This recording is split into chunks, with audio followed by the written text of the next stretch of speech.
Welcome to the Key Vitality channel, focusing on blended families.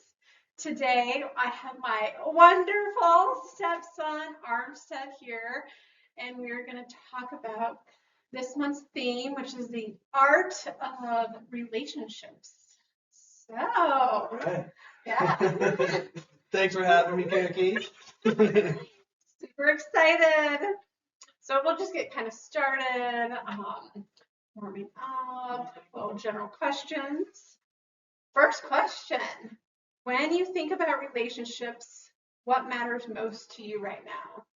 Relationships to me, I think what matters most in a relationship is the quality time and just being able to spend not as much time, but if you're in a relationship with somebody, it means you like to be around them. And I think that having that quality time is what's really important. Yeah, for sure. Yes. If you guys didn't catch the interview with Lexi, she also mentioned quality time. As you can tell, that is super important for our family, and I think for really any family for sure. So how would you describe your role in our family today versus like when you were younger? Okay, that's got to think about that one because I think it has changed, and it's changed quite a lot. Yeah. Because I met you when you were 12. Right. Yeah. It's been a while.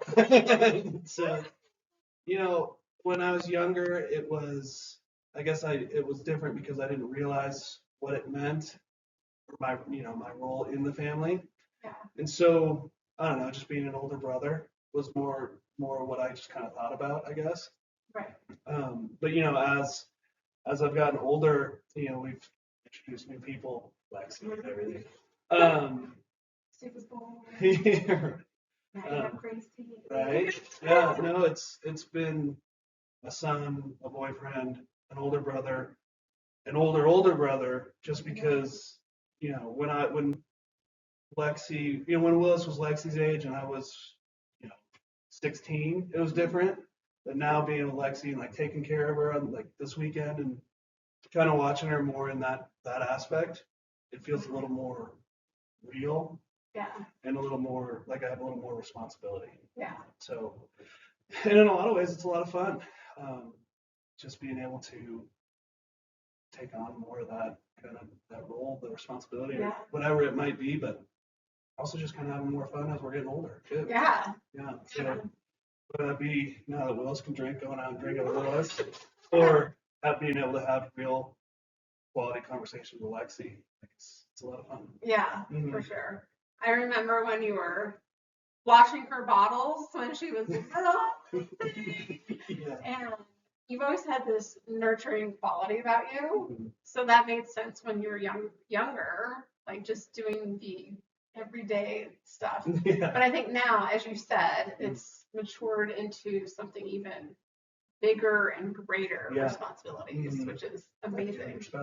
Yeah, like doing her spelling at her home. You're right.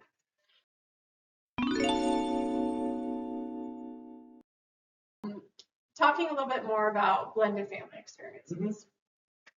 What was hardest about relationships in a blended family growing up? Well, it kind of ties back to the first question, right? I guess that'd still be a issue today. Is back to that quality time, right? When we were younger, we didn't really have as much control over who we spent the quality time with. So I think that was probably the hardest. Is trying to figure out how, when, and where to spend the limited amount of time we had. You have 24 hours in a day. It's hard to figure out where to exactly allocate that time, essentially. Yeah. So that was hard. As we've gotten older, we've figured it out. And it's been really great balance. I think I mean, obviously the split has always tried to been like 50-50 between your mom's house and our house. But yeah, like you said, it's hard to jam everything into that halftime. And that 50-50, it looks great on paper, but it's impossible to So, It is. It right. truly is. Vacations, sports schedules, Right. work schedules. Mhm. Yeah. And so when you're younger and you can't really control it, Yeah. it feels out of control. Yeah, So it that does. was probably the hardest. Yeah. What helps you feel respected or heard? Well, so in our family, communication is rule number 8. But over communication is better than under communication. So it took me a while to figure that one out. Yeah. But once I figured it out, it made everything 8 times Yeah. easier. Mm-hmm. Yep. Over communicate. Right. Communicate, people. How did family dynamics influence how you approach relationships now? Has that evolved? Oh, so it's a question, how did our relationships as a blended family affect relationships now? Yeah. I think it made me look a little deeper into a relationship than just surface level relationships, I Yeah. guess. Because with new relationships that came in as when we were younger, those grew into great relationships, and I love it, and I wouldn't have it any other way. Yeah. But it makes me think, with Gracie or friends or whatever else, I don't look for a superficial relationship. I look for something that actually is real. Yeah. Mm-hmm. It's deeper. Yeah. Right. I have a deeper connection. Right. Mm-hmm. Mm-hmm. So that's got to be it, because creating those deep relationships that young makes me, want them in every relationship. Right. Mm-hmm. Yeah. So Love that. One of the very positive things about blended being in a blended family. yeah. Deep now. Right. I love it.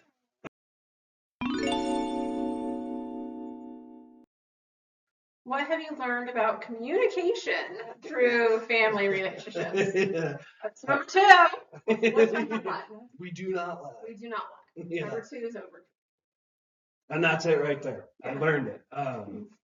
I've went through many trials and tribulations. Story you want to talk about? Yeah, well, communication when it's not face to face is over the phone.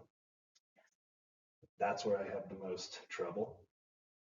And when I was 15, turning 16, I did not communicate. I received a phone call. He called me? I think he called me. And I didn't respond, nor text, no callback, didn't come over and talk. And it just not good. No communication. Wires got crossed. It just wasn't communication, so we didn't know what was going on. Yeah. And I learned real quick that that is not how it works. Yes. So and from then on, I try to have alerts on my phone if it re-alerts me or whatever, because it's the phone that's the worst for me. If I'm face to face with somebody, communication is perfect, but it's the moment that those phones get involved. Yeah. Yeah. It's been really interesting between hearing what your strengths and weaknesses are versus Willis, your brother, because he has different ones. Right. I mean, you guys come from technically the same parents, and you've had me as your bonus mom in your life for the same amount of time, but every kid is different. Yeah. And communication was one of the skills that Armistead had to. I'm still working on it. Yeah. Too many times. You've done a superb job now. How do you handle conflict differently now than you did when I first came into your life? Conflict then, or when I was younger and you just came in, I tried to avoid it. Yeah. And wouldn't be she tried to be non-confrontational,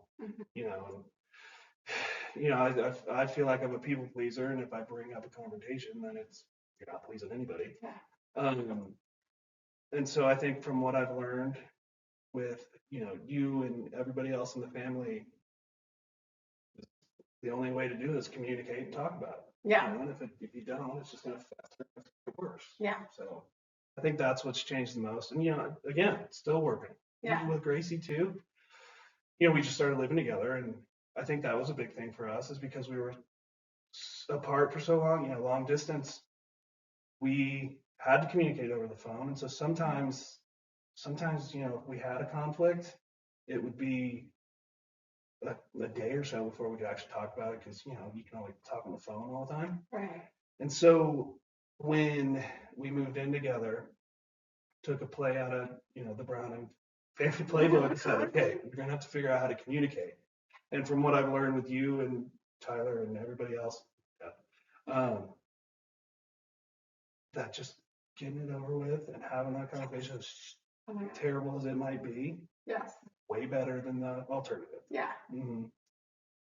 I grew up in a household similar to what you were describing. Is I also wanted to please everybody and just avoid conflict, and I think that's one way of coping with conflict is a lot of people fall into is just avoiding it, or just trying to make it go away, or not addressing it, or just Right. But when you communicate, when you the difference between it might hurt, but at least you're going through it and figuring out a good solution.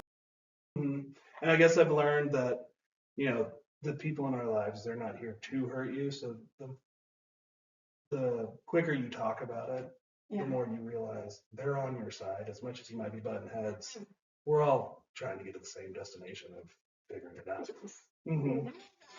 Right? So then that's what I learned, and using it with Gracie. Yep. She's stubborn, so yeah, right. That's the flexible relationship in the family. So, what does emotional maturity mean to you now? So emotional maturity, it means understanding what people might be going through that you might not even know, right? And I guess I'm thinking about other people as opposed to my emotional maturity, but I think it goes hand in hand in the sense that, you could be mad at somebody for doing something, but you don't know what they've got.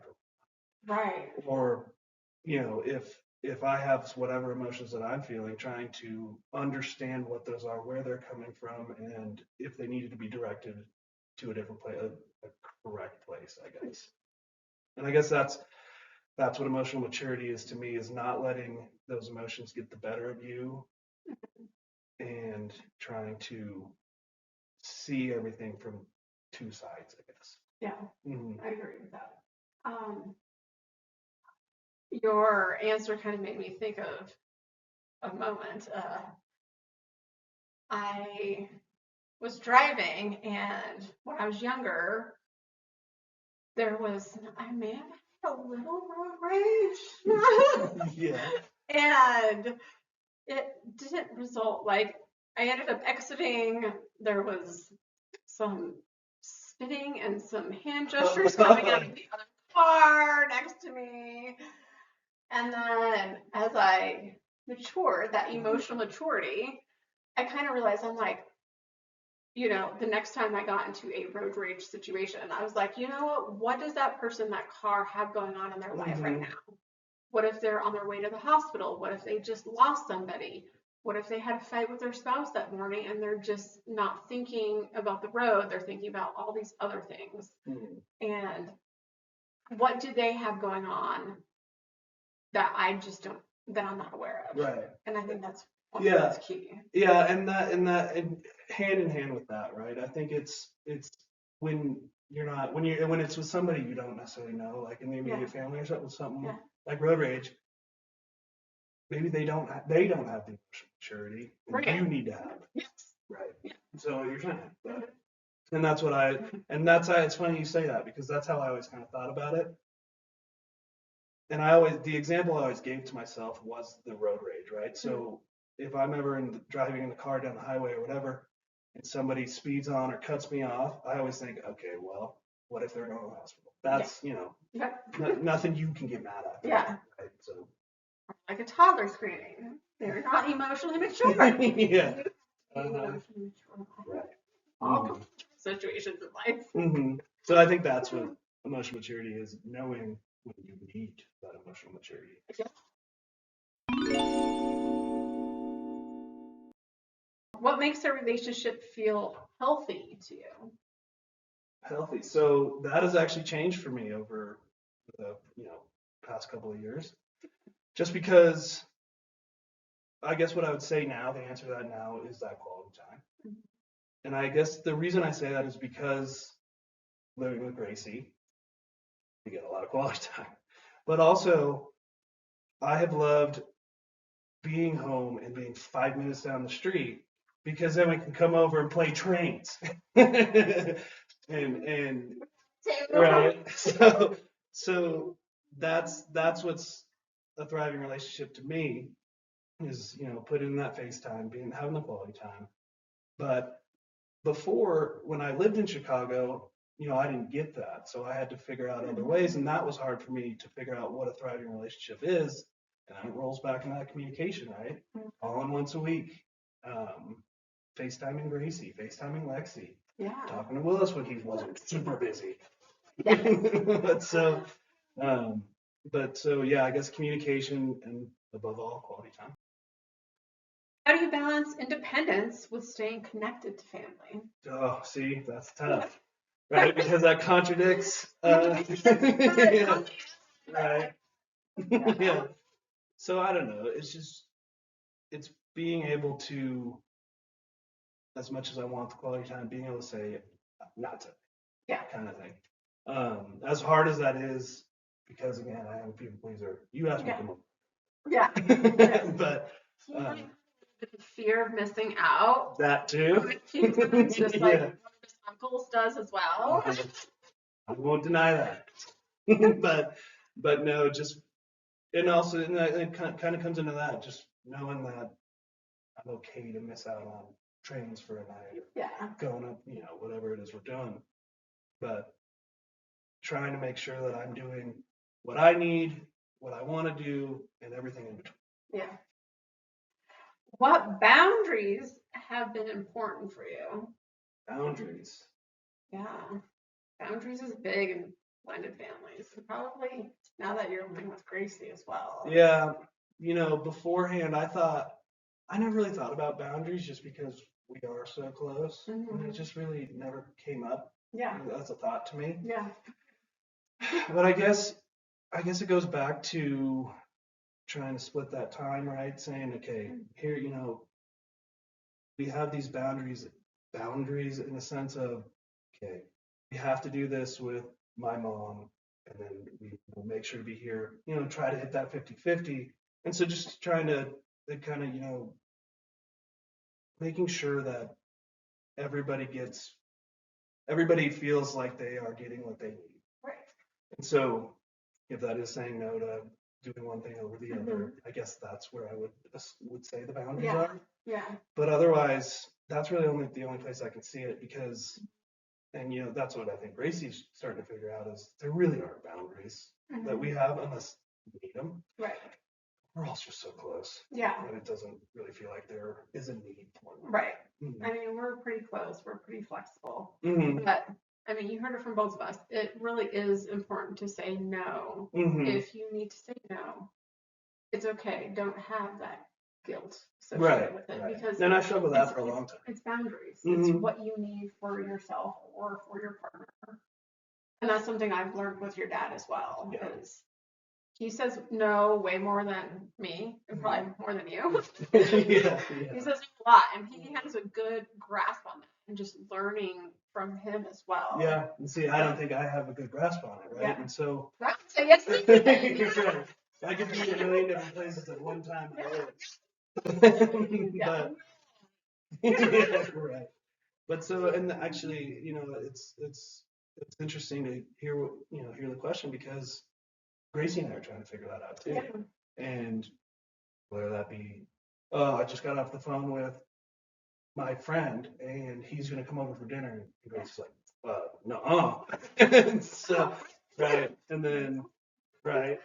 And then, it's also like, hey, we've played board games with your family for the past 4 nights. Can we just stay home? Not no matter. That's so true. Right. Yeah. So trying to figure that out, and Yeah. also trying to realize what mine are. Yeah. And that's where I think I lose a little focus is where mine are. Right. So Yours versus your mhm, moves. versus families and all Yeah. that. So. Yep. But. What boundaries? Those guys.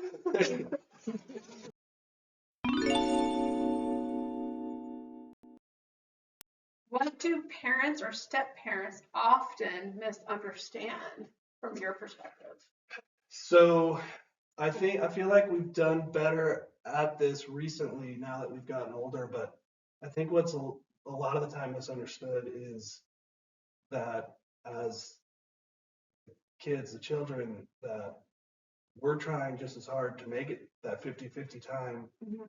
where sometimes it might be overlooked that, we were here, we were at home here this time, so now we're over here, but maybe we were a little busier when we were home as opposed to over at our mom's or something else. And Right.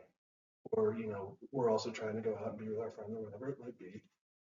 So I think what gets misunderstood is that we're trying as best we can to get the quality time 50-50 with everybody and put it all together, where sometimes it might slip through the cracks or it might feel unbalanced, Yeah. but we're not doing that on purpose. Yeah. I think that gets misunderstood sometimes. Mhm.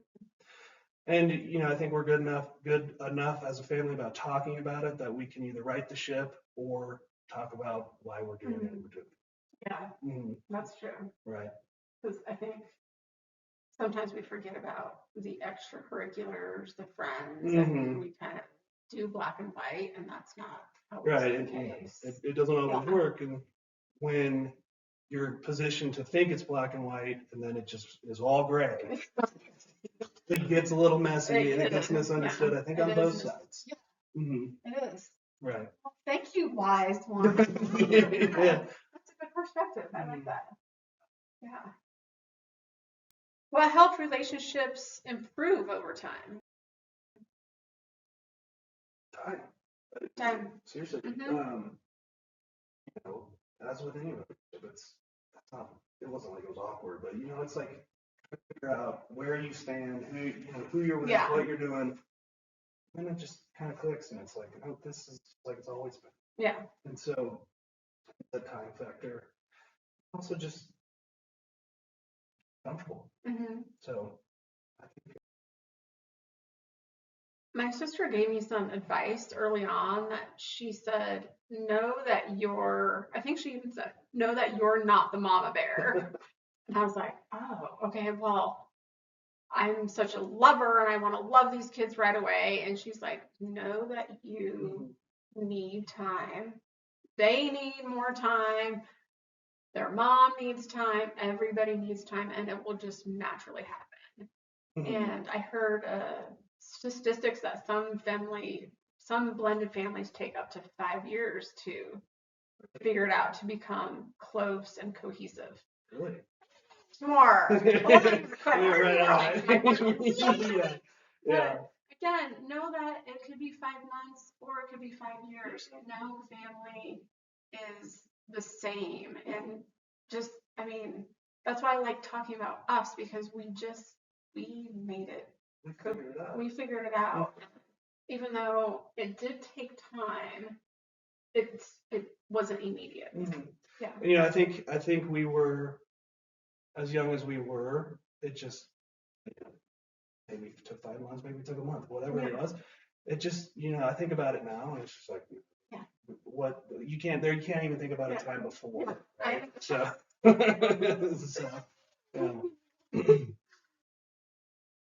Okay. What advice would you give someone navigating a blended family as a young adult? As a young adult. Yeah. See, it's different, right? Because we were younger. So I guess if I was talking to somebody roughly my age or Lewis's age, I just say you got to communicate. Yeah. You got to talk through your feelings as hard as it might be. I mean, Right. especially if,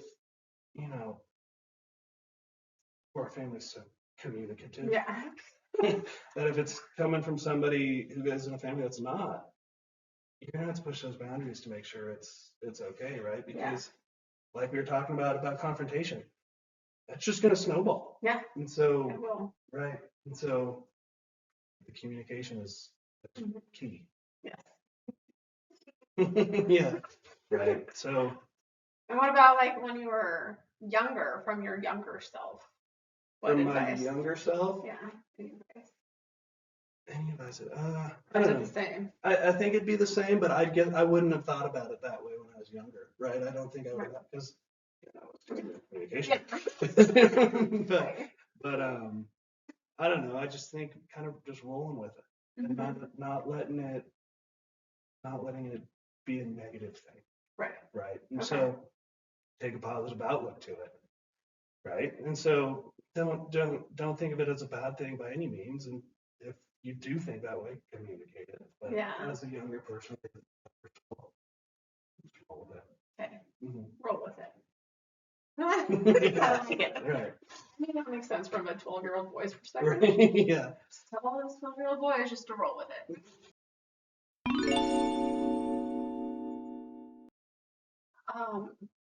What does a thriving connection look like for you in the future? Back to the things we were talking about. Yeah. Communication, quality time, and talking through what needs to be talked through. Whether it's something terrible that happened outside of a relationship or something that's terrible that's happened inside a relationship, but just being up forth, honest with the person you're in the relationship with. Because again, right, honesty, communication, it's key. And if you don't have it, you don't have a relationship or a strong one at that. Yeah. So I think that's all that you need. Yep. Agree with that as well. Mm-hmm. Final question. What are you grateful for in our family dynamic right now? How close we are. I mean, and that was so easy because I didn't realize how much I missed home until I moved back from Chicago. In college it was different because I'd come home for the summer, right? So I think Willis is starting to figure that out too, in the sense of, he was home for a long time for winter break. He's itching to get back to college. But then he knows he's coming back home for the summer, granted, whatever he's got going on. But when I moved to Chicago, I thought it'd be just sort of similar and easy because I thought I'd be home all the time. Yeah. And it just gets hard, and being an adult on my own, I'd have to pay to get home, whatever it might be, that whole thing. And so it got less and less, and it was a drastic difference from college, drastic difference from high school. But then moving home is, I knew I missed it. And I, as much as I love Chicago and, living in the city, I have no desire to go back. Mm-hmm. So I'm grateful for the fact that I can come home to a family that makes me feel that way.